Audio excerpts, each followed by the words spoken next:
नमस्कार मित्रों, आज जिस विषय के बारे में यह कहानी है वह सच में ही बहुत से लोगों के मनों में उठता है कि क्या हमारा भाग्य हमारे जन्म से पहले लिखा जाता है या फिर जन्म के बाद। जो इसी संदर्भ में भगवान श्री कृष्ण द्वारा सुनाई गई इस कथा से आप इस प्रश्न का उत्तर पा लेंगे।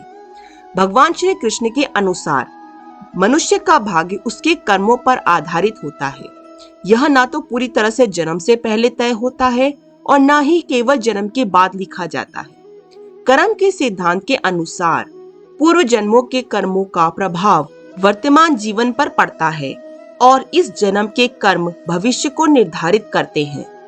एक बार अर्जुन ने भगवान श्री कृष्ण से पूछा, हे केशव, क्या मनुष्य का भाग्य जन्म से ही पहले लिखा जाता है या वह अपने कर्मों से इसे बदल सकता है?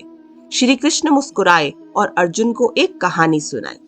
बहुत समय पहले एक नगर में दो घनिष्ठ मित्र रहते थे, धर्मदत्त और कर्मदत्त। दोनों बचपन से ही साथ थे, लेकिन उनके स्वभाव अलग अलग थे।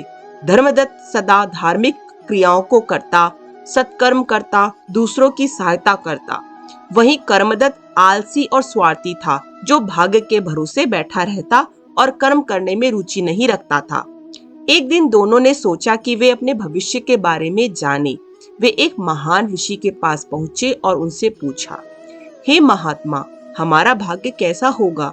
ऋषि ने ध्यानमग्न होकर उत्तर दिया, धर्मदत्त, तू राजा बनेगा और कर्मदत्त, तू एक दरिद्र भिखारी बनेगा। धर्मदत्त प्रसन्न हुआ और कर्मदत्त दुखी हो गया। लेकिन श्री कृष्ण ने अर्जुन को बताया कि यहीं से असली परीक्षा शुरू हुई। धर्मदत्त को यह सुनकर अभिमान हो गया। उसने सोचा कि उसे अब कुछ करने की जरूरत नहीं है, क्योंकि वो तो राजा बनने वाला है। धीरे धीरे उसने कर्म करना बंद कर दिया, आलसी हो गया और अपने सद्गुणों को त्याग दिया। दूसरी ओर कर्मदत्त ने सोचा, यदि मेरा भाग्य दरिद्र बनने का है तो क्यों ना मैं अपने कर्मों से इसे बदलने का प्रयास करूं।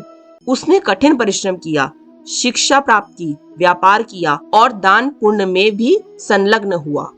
कुछ वर्षों बाद जब नगर में राजा का चयन हुआ तो लोगों ने कर्मदत्त को उसकी बुद्धिमत्ता और परिश्रम के कारण राजा बना दिया। वहीं धर्मदत्त, जो अपने भाग्य के भरोसे बैठा था कि वो राजा बनेगा, वो धीरे धीरे दरिद्र हो गया और एक दिन स्वयं ही भीख मांगने को मजबूर हो गया। अब श्री कृष्ण ने अर्जुन से कहा, हे पार्थ, भाग्य पहले से लिखा जा सकता है, लेकिन मनुष्य अपने कर्मों से इसे बदल सकता है। जो आलसी होकर केवल भाग्य पर निर्भर रहता है वह अपने जीवन को बिगाड़ लेता है। जो पुरुषार्थ करता है और स्वयं अपना भाग्य रचता है। अर्जुन को अपने संशय का उत्तर मिल गया। उन्होंने समझ लिया कि कर्म से बढ़कर ज्यादा कुछ और नहीं होता और यही संदेश हमें गीता में भी मिलता है, कर्मण्येवाधिकारस्ते मा फलेषु कदाचन। हे मनुष्य, तेरा कर्म केवल काम करना है, फल की चिंता नहीं। भाग्य लिखा हो सकता है, लेकिन हमारे कर्म उसे बदल सकते हैं। आलस्य और अहंकार मनुष्य को पतन की ओर ले जाता है। सत्कर्म और पुरुषार्थ से ही उन्नति संभव है। यह कथा हमें सिखाती है कि हमारा भाग्य हमारे हाथ में है।